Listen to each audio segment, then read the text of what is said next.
Olá, bom dia! Seja muito bem-vindo e bem-vindo à sua consulta com hora marcada. Consulta ao doutor está no ar. Perguntinha clássica de todas as segundas-feiras. Como foi o seu final de semana? Aproveitou para descansar ou acabou se cansando ainda mais? É tão importante a gente parar para olhar um pouquinho para dentro, para olhar um pouquinho para si, como é que andam as suas emoções. Pois é, mais uma semana começa cheia de desafios. É aquele momento, assim, que a gente para analisar e colocar a nossa saúde mental no foco.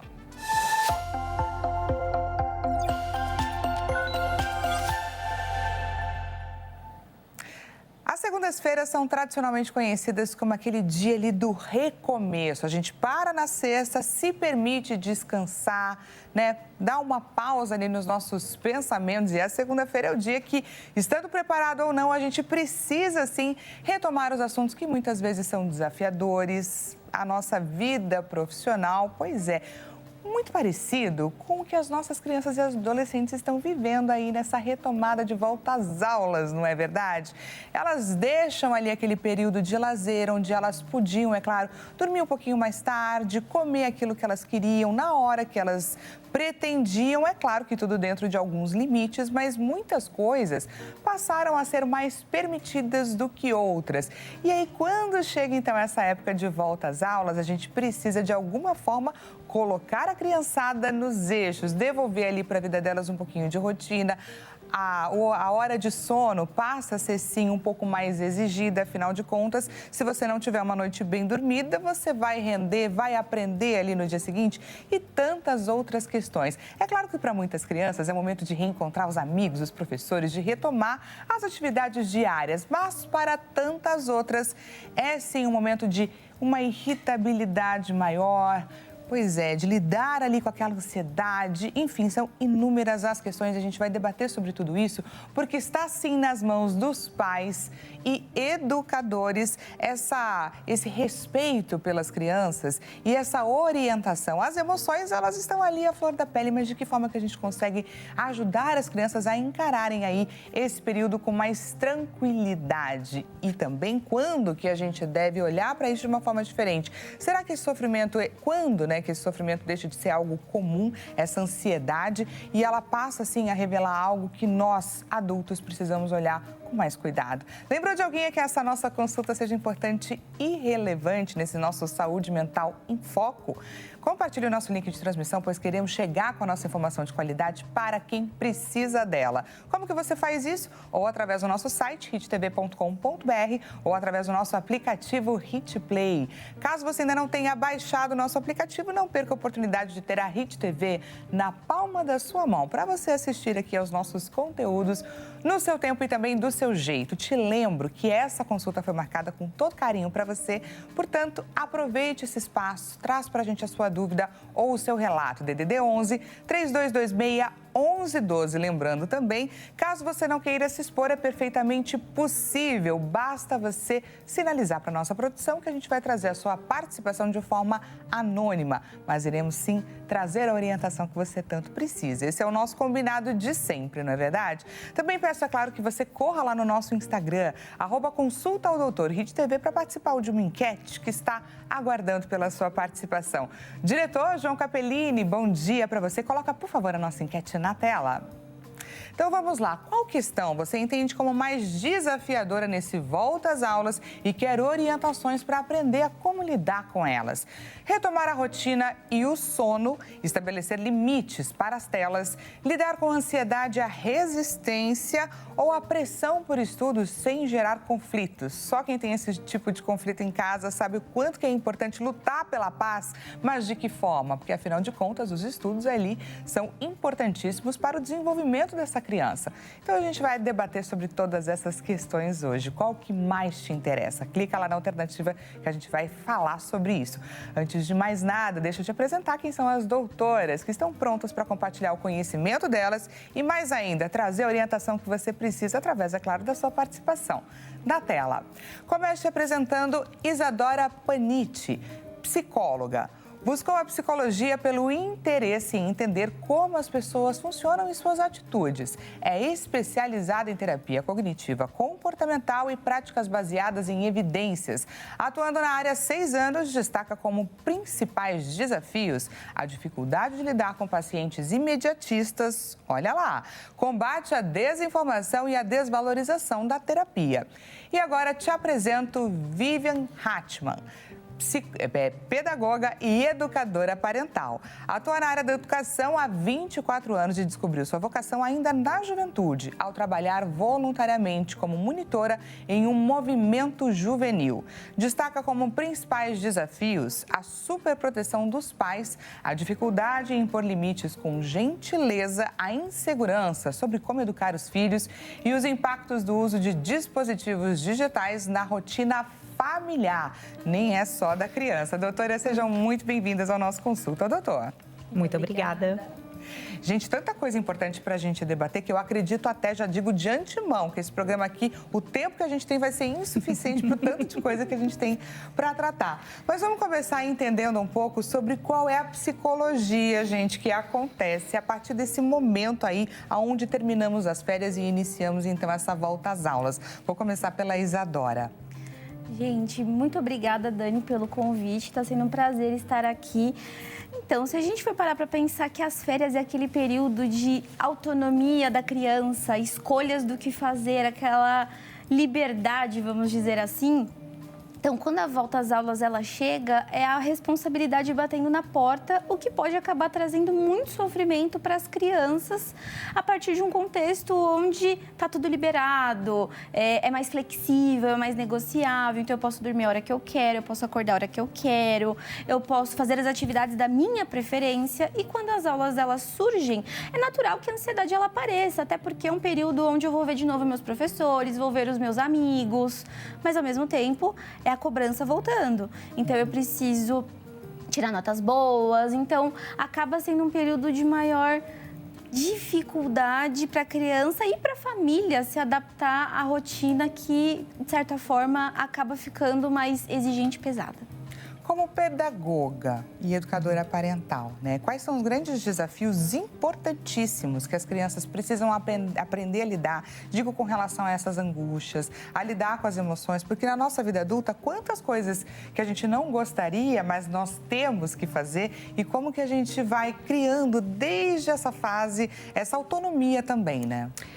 Olha, Dani, também agradeço aqui o convite e muito bom a gente poder falar sobre isso, porque a gente precisa educar para falar das emoções. E é isso que a escola já tem feito muito isso, tá? Existe um trabalho intencional sobre esse conteúdo socioemocional, ele é curricular, ele é intencional.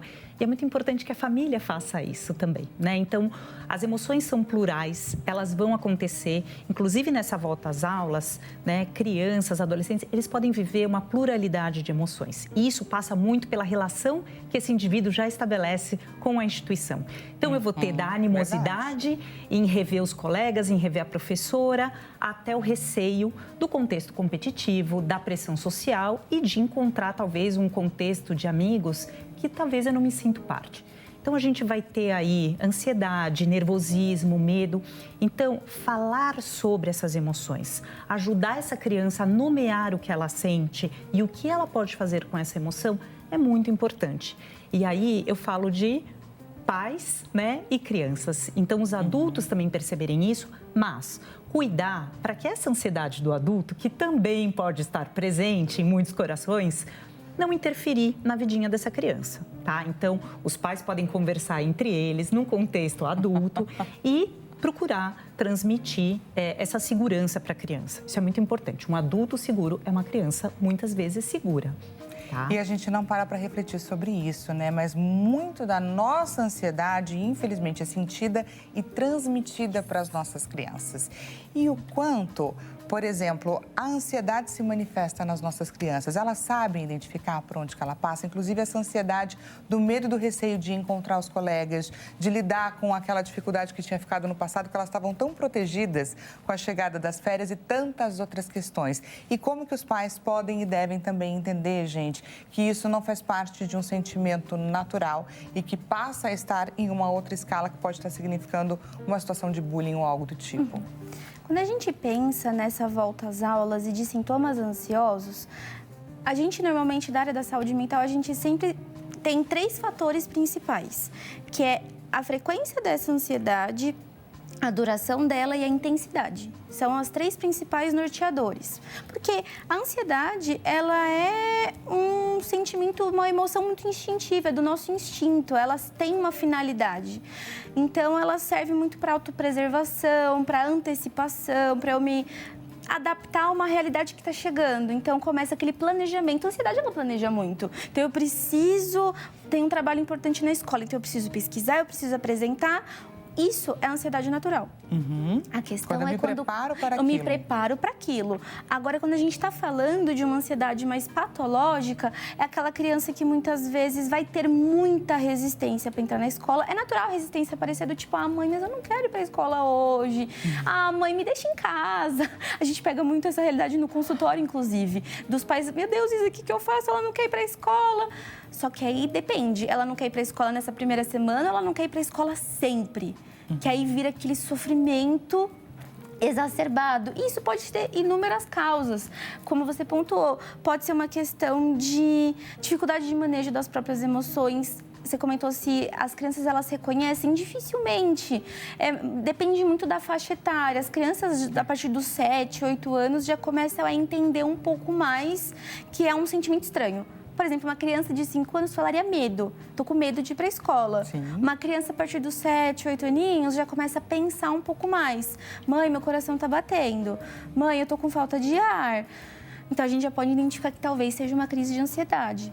Então, quando a gente está falando de sintomas ansiosos, a gente pode nomear várias questões. A gente pode falar sobre essa taquicardia que pode dar na criança, irritabilidade, crise de choro, tremor, dificuldade para dormir. Muitas vezes acontece, a criança ela pode ter um quadro de insônia e o adulto, ele raramente entende como a ansiedade ela se manifesta numa criança, porque a forma como ela se manifesta no adulto é diferente do que na criança.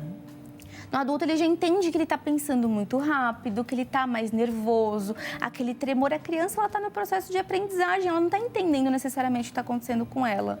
Ela sabe que é alguma coisa diferente. Então, quando a gente está falando de patologia, isso está acontecendo com uma duração frequente. E aí, os pais, eles são convidados, normalmente até pela escola, muitas vezes, a procurar ajuda profissional de um psicólogo infantil. E olha que é importante isso, gente, porque passa por tantas camadas, né? Passa pelas camadas dos pais, por exemplo, de terem essa sensibilidade, de entenderem que o filho está passando por uma situação como essa, de ajudarem o filho a conseguirem falar sobre isso, a reconhecer, validar sentimento e nomear, que era o que você estava falando anteriormente, não é, doutora? Exato. E buscar junto à escola também um caminho para ajudar essa criança a tirar esse medo que ela está sentindo, que pode ter uma validação pontual importante, quanto não. Certo? Exato. E aí, a observação da escola e da família é muito importante. Então, quando você observa sinais como esse, né, que a Isadora acabou de falar, e que vão tendo frequência, né, uma duração, intensidade, a escola observando isso, a família observando isso, são aí trocas importantes que podem acontecer, inclusive a consulta ao pediatra, que também é um interlocutor importante, que acompanha essa criança, né, pode acompanhar e entender o momento de buscar um outro apoio, né, em que aquilo lá já não é mais cotidiano, esperado dentro de um quadro normal e que carece, sim, a busca pela ajuda de alguém mais especializado.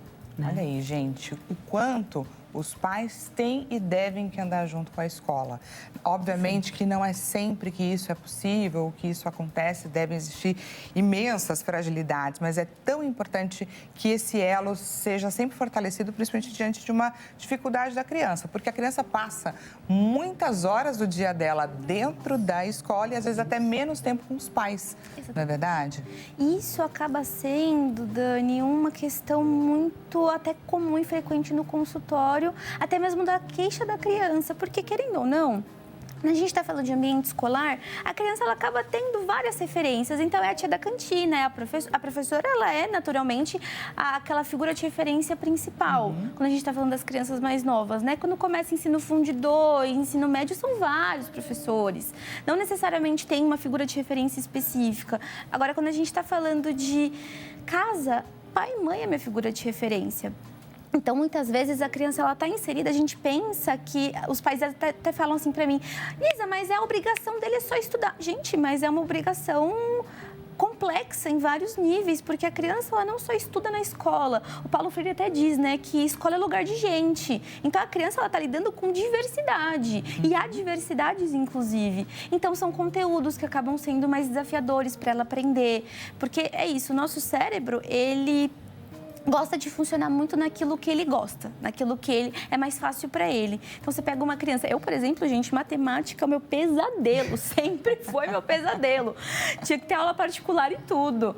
Então, a criança, ela vê aquele déficit, aquela dificuldade, isso já gera sintoma, porque eu não consigo aprender, mãe, eu não sou boa o suficiente nisso.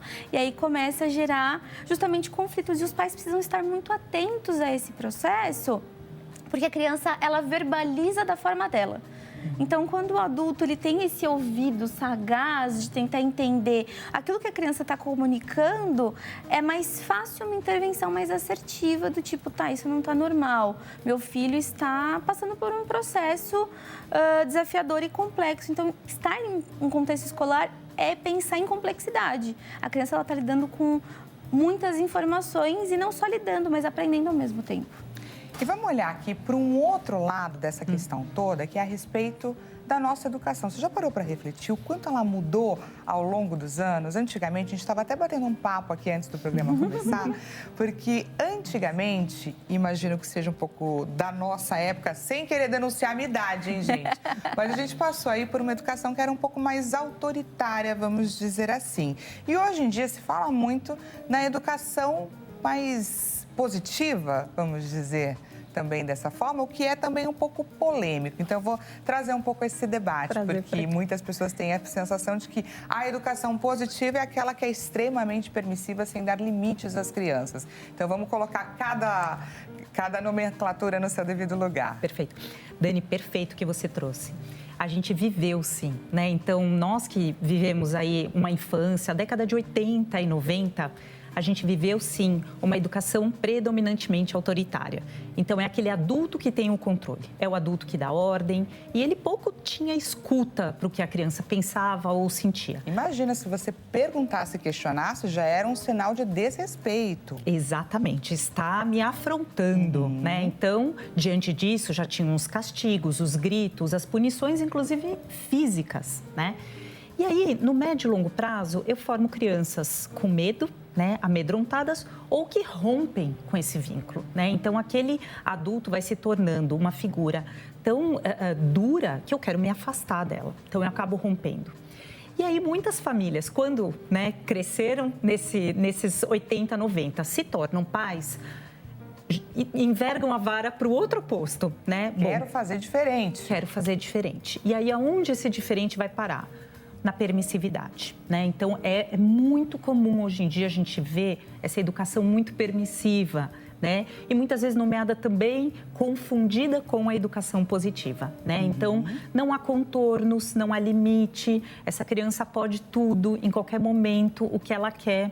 E aí é uma criança que vai crescendo, entendendo que o mundo está lá para servi-la, né? Todas as vontades dela precisam ser atendidas. Uma criança que não aprende a lidar, por exemplo, com a frustração, né? Porque a frustração é o limite dizendo, não, agora não vamos poder seguir no pátio, a gente precisa terminar e voltar para a sala. Então, essas crianças vão crescendo sem saber esperar, sem alongar tempo de espera, sem saber lidar com a frustração. E todas as suas implicações aí, você imagina essa criança crescendo e entrando no mercado de trabalho, né? Ou sustentando todos os problemas e desafios que nós temos no dia a dia, né? Todos os nãos que os pais não disseram, infelizmente ela vai vir a ouvir de outras pessoas e o reflexo disso pode ser ainda pior. Exatamente. E aí a gente chega numa modalidade que preserva o que tem de melhor dessas duas, que é a firmeza da educação autoritária, sim, com a gentileza da permissividade. Então, eu combino esses dois elementos, firmeza e gentileza. Então, eu tenho uma educação que é respeitosa, que dialoga com essa criança, que escuta essa criança. E não é porque eu escuto, eu vou permitir. Então, se a criança, por exemplo, precisa tomar um remédio, eu vou dizer, e essa criança está chorando, eu não gosto, esse remédio é ruim. Eu vou me abaixar. Se eu estou falando de uma criança pequena, ou dos seus 5, 6, 7 anos, eu vou falar... Eu entendo que esse remédio não é mesmo o mais gostoso, mas nesse momento você está doente e eu preciso cuidar de você. Então, nós vamos precisar tomar remédio. A gente pode pensar em alguma coisa bacana para fazer depois. Você quer pensar numa coisa gostosa para a gente comer depois? Posso te dar um suco que você gosta? Uma negociação. Podemos, né? Nem tudo vai funcionar na base da negociação, mas a gente vai... ela não vai poder deixar de tomar o remédio, né? Então, eu vou trazer para ela assim... Aqui tem uma condição, você está doente e eu preciso cuidar de você. A gente pode, e eu reconheço que é desagradável. Eu não vou banalizar ou desmerecer. Ah, isso é besteira o que você está falando, isso não acontece, isso não existe. Não, eu reconheço, acolho, mas eu não vou ceder à vontade da criança, né? A mesma coisa com a escola. Puxa, mãe, eu preciso mesmo fazer a lição de casa? Olha, filho, eu sei que você está cansado, eu sei que você já fez muitas atividades hoje, mas a lição de casa é uma responsabilidade, né? Você quer fazer no seu quarto ou você quer fazer na sala? Então, você pode dar escolhas limitadas, né? Então, eu não estou colocando em negociação se você vai ou não vai fazer a lição, mas eu estou te dando a opção de escolher se você quer fazer no quarto ou na sala. Mas a sua responsabilidade você tem que fazer. Né? Vocês estão vendo, gente? Ela olha no fundo do olho. Precisa ter pulso, certo? Para conversar quase que de igual para igual com essa criança. E precisa ter um treinamento para esse pai, para essa mãe, que muitas vezes, infelizmente, não tem esse tempo disponível.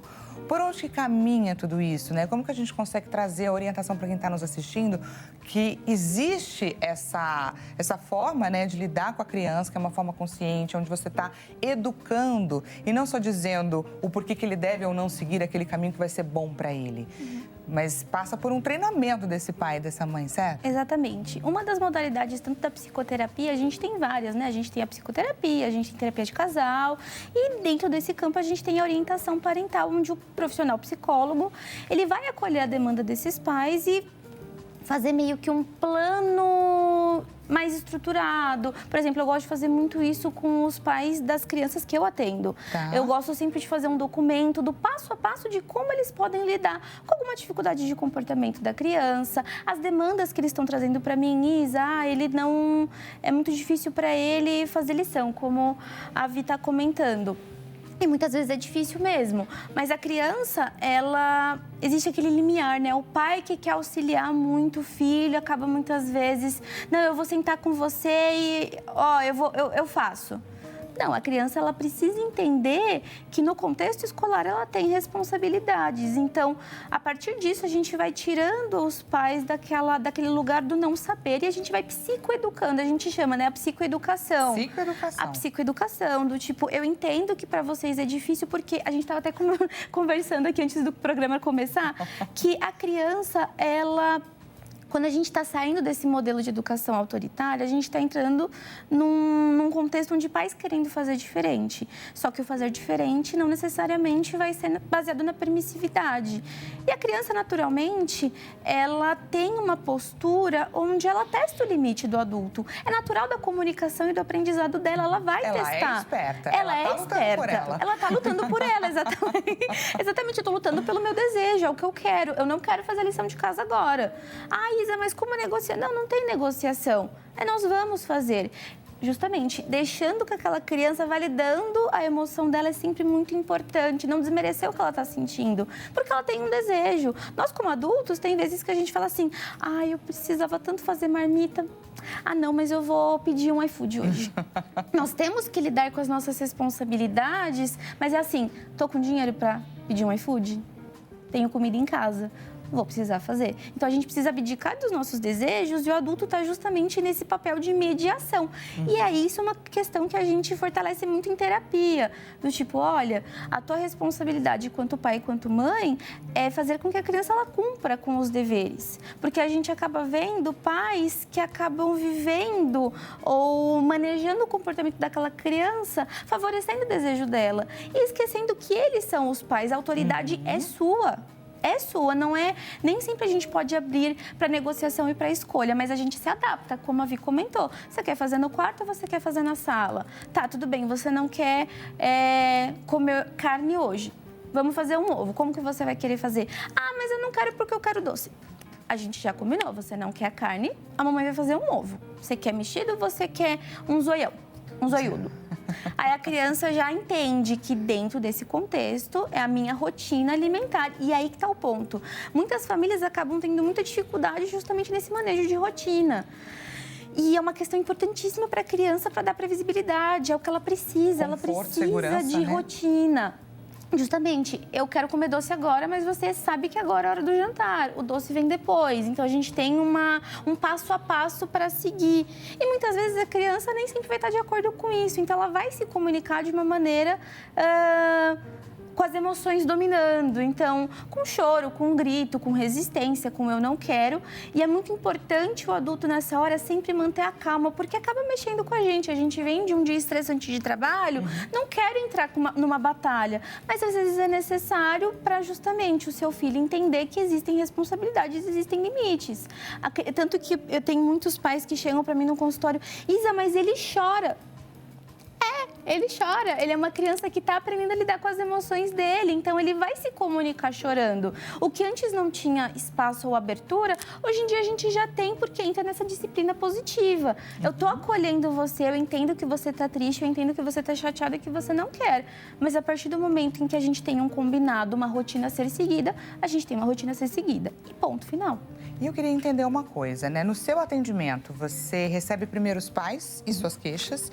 Dali, então, você vai, entender com aquela criança, examinar ela, investigar por onde que caminham, então, os grandes questionamentos e problemas com aquela criança. E aí, então, você devolve para os pais. Isso. Como que funciona esse manejo, a terapia? Normalmente, quando a gente está falando de uma criança...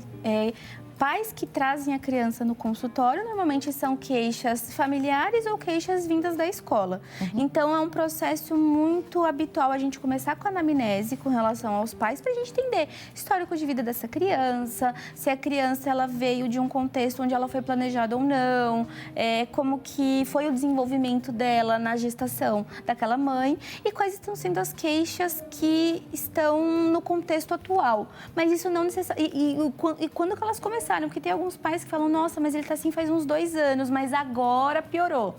Então, a gente já entende que existia já um histórico de problemas de comportamento anteriormente. Então, a gente usa no recurso da psicologia, que é a avaliação psicológica. Não é um processo de...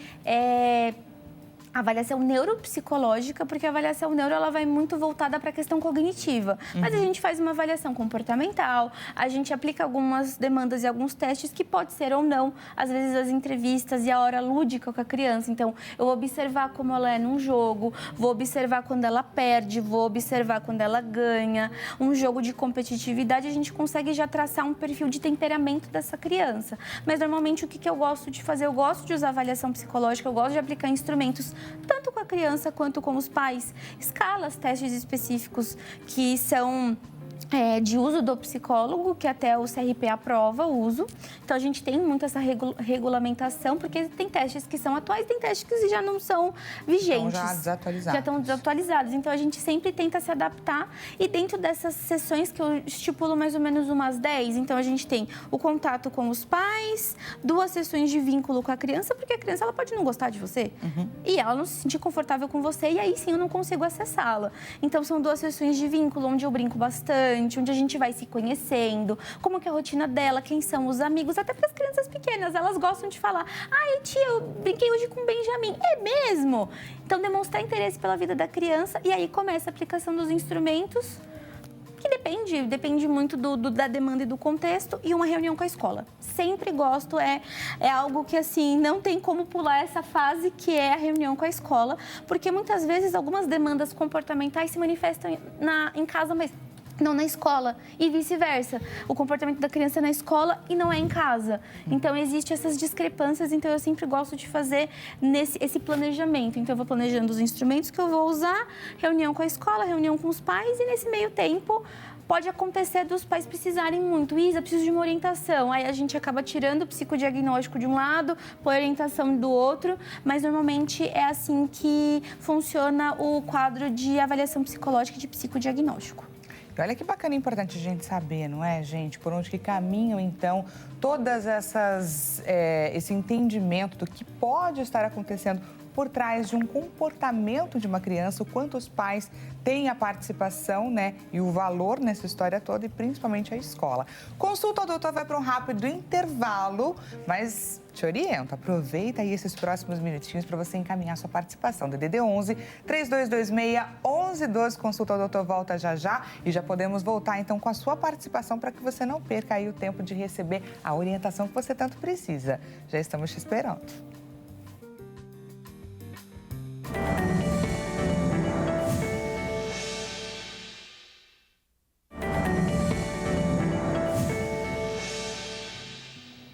Consulta ao doutor está de volta, seja mais uma vez bem-vinda e bem-vindo à sua consulta com hora marcada. Para quem chegou agora neste exato momento, estamos encarando aí esta volta às aulas para além das nossas crianças. Afinal de contas, esse é um momento desafiador para todos. Eu tenho certeza que tem muitos pais que ficam ali de cabelo em pé de pensar, ai, minhas crianças vão ficar de férias, o que eu vou fazer, quais são as atividades. Mas a hora que chega esse momento da retomada da rotina, que demanda também muito pulso firme para impor ali os limites necessários, também existe muita coisa para se dizer, para se orientar com relação a isso. E quando a gente fala sobre saúde mental, aí sim a questão fica ainda mais sensível, vamos dizer assim, porque sim, as nossas crianças, elas não sabem ainda dizer o nome daquilo que elas estão sentindo, mas a ansiedade, ela bate com o nome de medo, aquela irritabilidade, ela tem o seu lugar, precisa ser validada, e a gente está falando sobre tudo isso, não é frescura nem nas nossas crianças.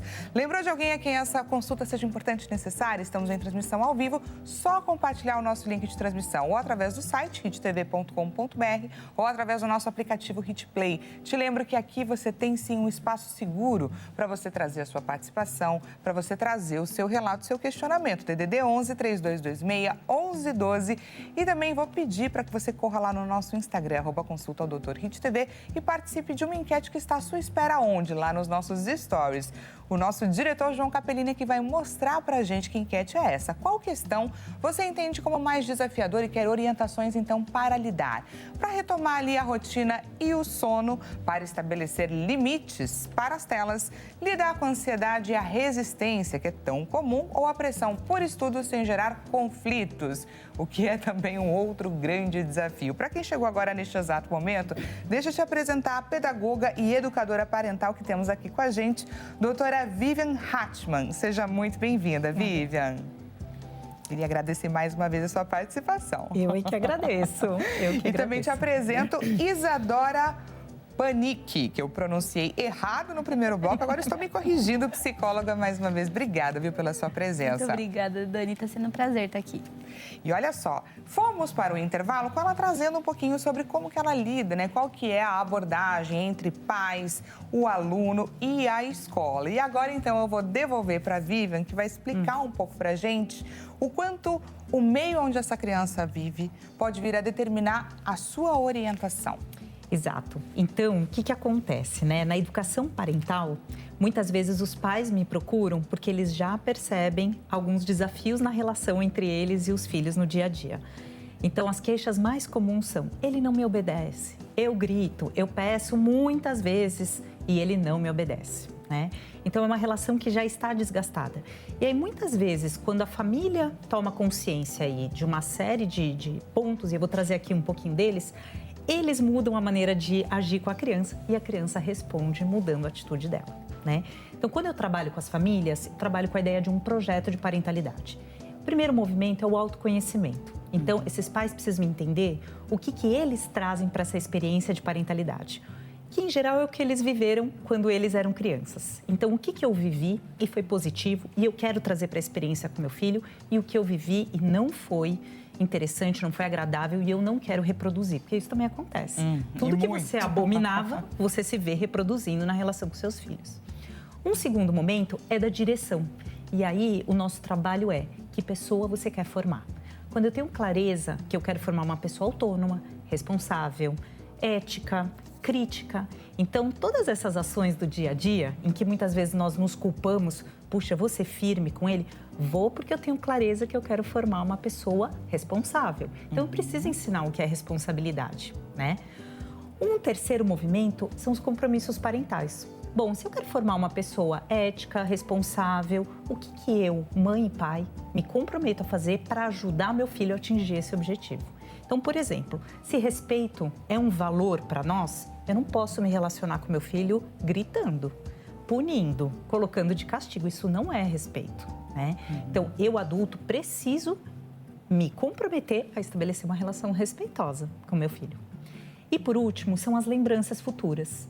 Então, quando você pensa no seu filho em 15, 20 anos, sentado num café, que lembranças você quer que ele tenha dessa relação que você construiu com ele? Olha então, que bonito isso, gente.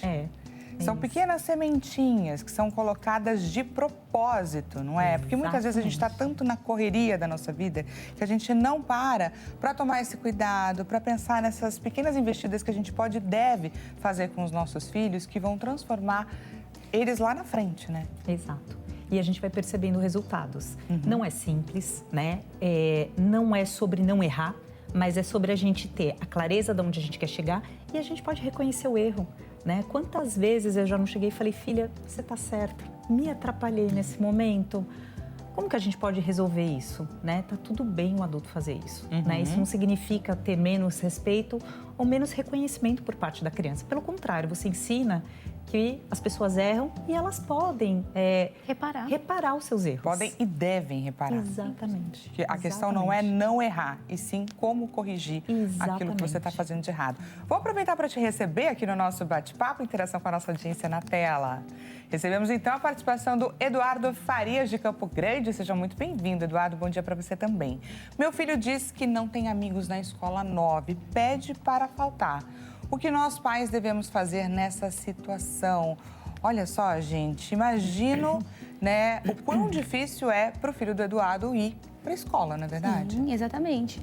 Normalmente, quando a gente tem esse tipo de demanda de eu não tenho amigos, porque é isso, dependendo da idade da criança, a criança, ela normalmente, quando é pequenininha, aquela coisa, oi, você quer ser meu amigo? Tá bom. E vão brincar juntos. Conforme a responsabilidade vai crescendo, a criança ela já vai passando por outras etapas, existe muito a noção do pertencimento e também afinidades. Muitas vezes, algumas crianças, elas acabam se deparando com uma realidade. E, gente, eu gosto muito de pensar... Vou sugerir aqui, inclusive, Toy Story 5, fui assistir recentemente e achei o filme excepcional porque vai abordar justamente essa questão do ciclo social de convivência da criança, uso excessivo de telas e como os adultos eles podem lidar com isso. E aí eu acho muito interessante que a protagonista, que é a Bonnie, ela brinca. Hoje em dia a gente pega uma realidade muito comum de crianças que não brincam, porque justamente as telas tomaram uma proporção muito grande. E a Bonnie, ela brinca. Então, quando ela vai apresentar os brinquedos dela para algumas crianças, as crianças debocham dela. Nossa, você ainda brinca com brinquedos? E isso já cria uma insegurança muito grande. Então, quando a gente está falando de uma criança que não tem amigos, vai muito dessa insegurança, do senso de pertencimento que muitas vezes pode estar mais abalado, porque tem interesses distintos do grupo de adolescentes ou de crianças, e isso vai necessariamente gerar conflitos internos, onde a criança vai começar a se comparar. Tá, por que eles gostam disso e eu não? Será que eu tenho acesso a isso? Meus pais deixam eu ver isso? Então, a gente está numa fase muito complexa de muitas crianças adultizadas adequadas muitas vezes, crianças que acompanham conteúdos que não necessariamente são para a faixa etária dela, e algumas crianças já acessam, outras não. Então, vai se gerando conflitos e angústias, é natural. Então, quando a gente está falando da criança que quer faltar muito por conta dessa dificuldade de fazer amigos, eu, como pai e como psicóloga, eu oriento a entrar em contato com a escola, tentar entender como que está sendo a dinâmica, quem são as pessoas que o meu filho está vendo. E, naturalmente, direcionar essa pergunta tanto para a escola quanto para a criança, para acolhê-la, para entender dela o que ela está sentindo, por que ela tem essa percepção, como que são os colegas da sala, para a gente, como adulto, tentar entender onde exatamente está o ponto de sofrimento.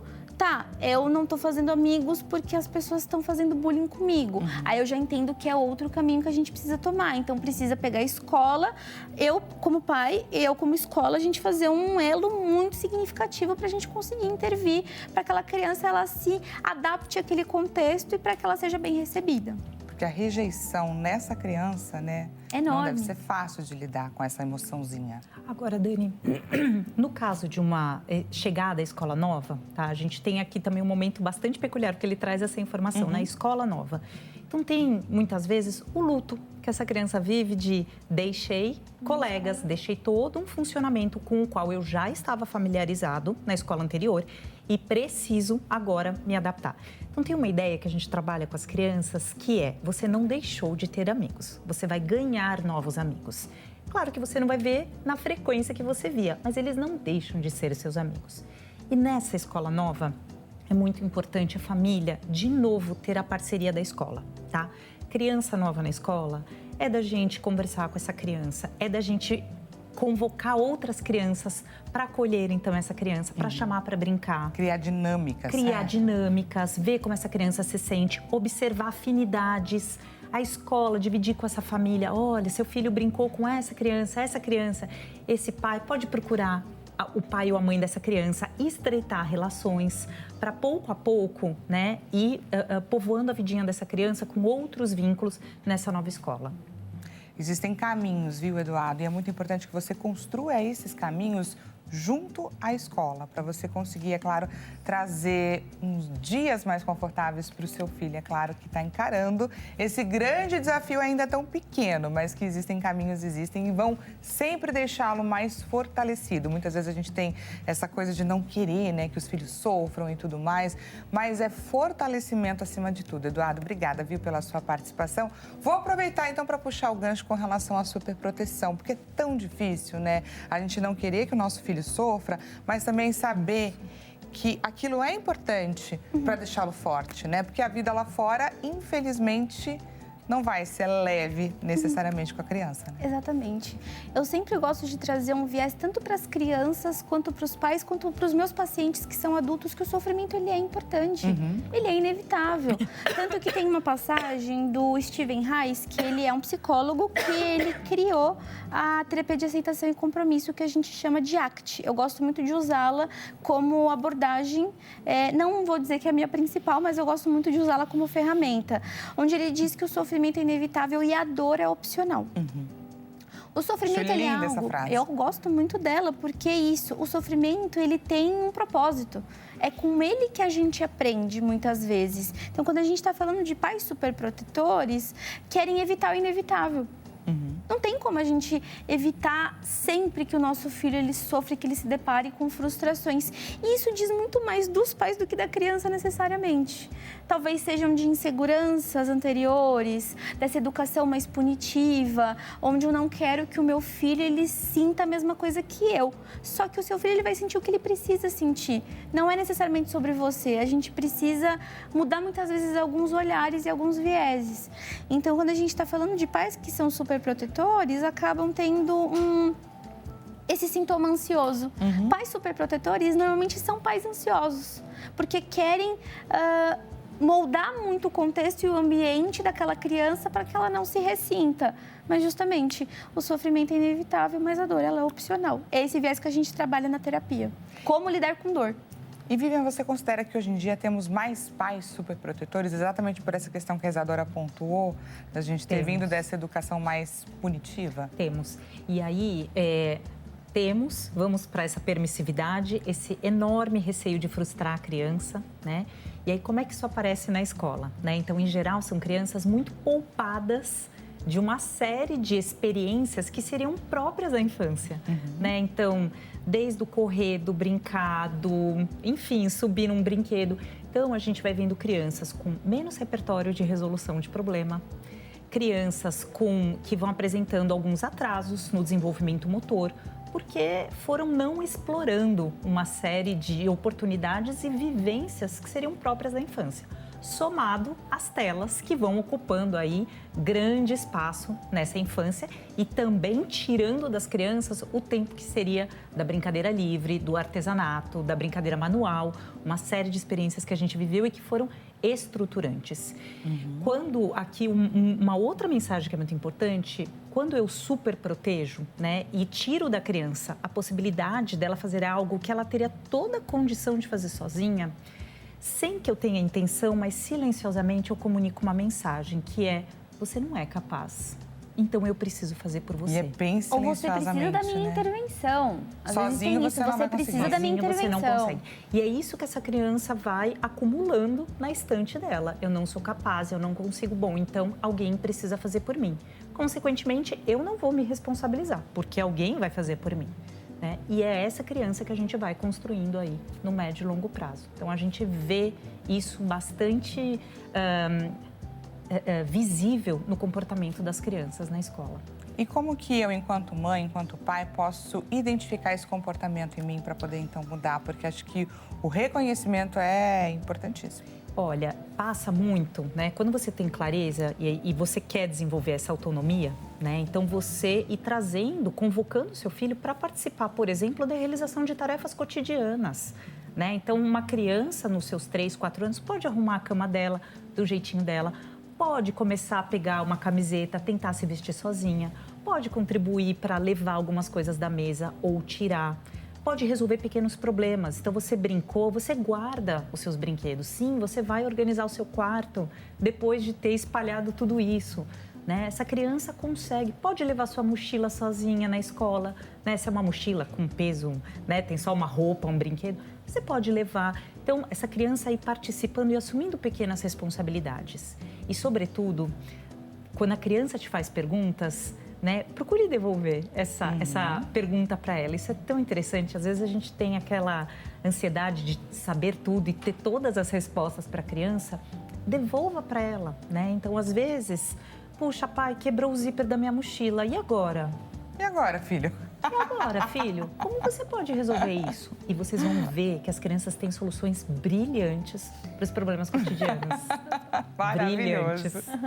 Gente, vamos juntos conferir o resultado da nossa enquete. Eu falei que esse programa hoje, nosso tempo seria insuficiente. Vamos conferir aqui o resultado para você receber com tempo adequado, né, a orientação que você tanto pediu.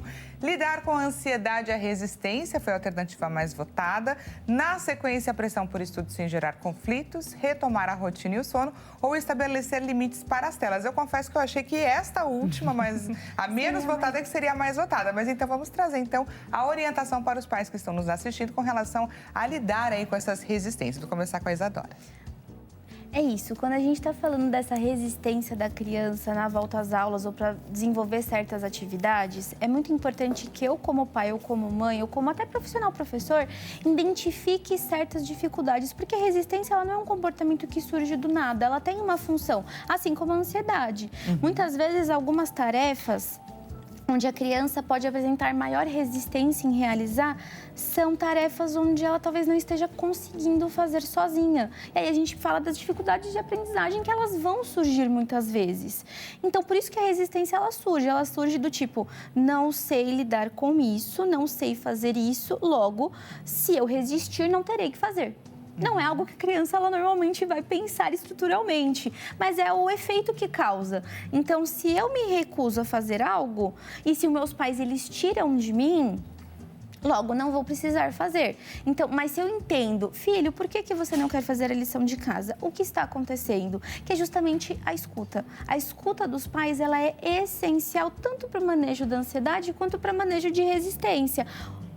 Tirar dela o porquê que isso está acontecendo. E talvez ela consiga, do jeitinho dela, conseguir explicar. Mãe, a lição está muito difícil. Mãe, eu não estou conseguindo entender. A professora explica, eu não estou conseguindo entender. E aí sim eu vou recorrer à ajuda externa. Então, aulas de reforço, uma avaliação com uma psicopedagoga que vai avaliar questões de aprendizagem. E quando a gente está falando de ansiedade, por que você está ansioso? Quanto tempo está durando essa ansiedade? Será que é ansiedade ou será que é medo? Qual que é a função dessa ansiedade? Mãe, eu não quero ir para a escola porque eu não estou com amigos. Tá, então qual que vai ser meu lugar? Vou acolher meu filho, vou escutar meu filho. Olha, tô sentindo... A gente pode marcar uma reunião para eu tentar entender o que está acontecendo, porque ele não quer ir para a escola, está com resistência. Ah, mãe, olha, tô sentindo que ele tá mais isolado, tô sentindo que os amigos não estão incluindo ele no grupo. Então, a gente vai entender a função tanto da resistência quanto da ansiedade. É interpretar tudo isso. E quando a criança, ela ultrapassa e consegue, né, vencer essa questão, aí ela fica muito mais forte, não é? Muito, muito. Acho que esse ponto que a Isa traz, ele é muito importante. Eu costumo falar para as famílias que o comportamento é só a pontinha do iceberg, é aquilo que a gente é capaz de ver. Mas lá embaixo do iceberg tem uma série de necessidades, né? Desde o medo de não pertencer até a dificuldade acadêmica, que é a forma que sai naquele comportamento e que a gente precisa ter esse diálogo, essa escuta. Quando a gente tem esse diálogo e consegue entender a causa, né? Que nem a febre. A febre é o sintoma. Eu preciso entender o que está gerando aquela febre. As minhas intervenções serão diferentes. Ela fica mais assertiva, gente. Olha que importante esse nosso bate-papo de hoje. Falei que o tempo seria insuficiente, doutoras. Gostaria demais de agradecer a presença e participação de vocês. E para você aí do outro lado da telinha, deixa eu deixar os contatos da Vivian Hatchman à sua disposição, o Instagram, da forma como está aparecendo aqui na nossa tela. Telefone DDD 11 99270 7238. E ela também deixa o e-mail à sua disposição. Já tira o seu print, tira a sua foto. E da Isadora Panic, psicóloga, deixa à sua disposição o Instagram, isapanic_psico e o celular DDD 11 98787 8770. Gostou desse nosso programa aí focado na volta às aulas para te ajudar e te orientar a você lidar melhor com as crianças e com a sua criança aí também dentro, né, que está norteando e guiando todas as suas atitudes? Desejo a você um excelente início de tarde. A gente volta a se encontrar amanhã na nossa próxima consulta. Gente, até mais.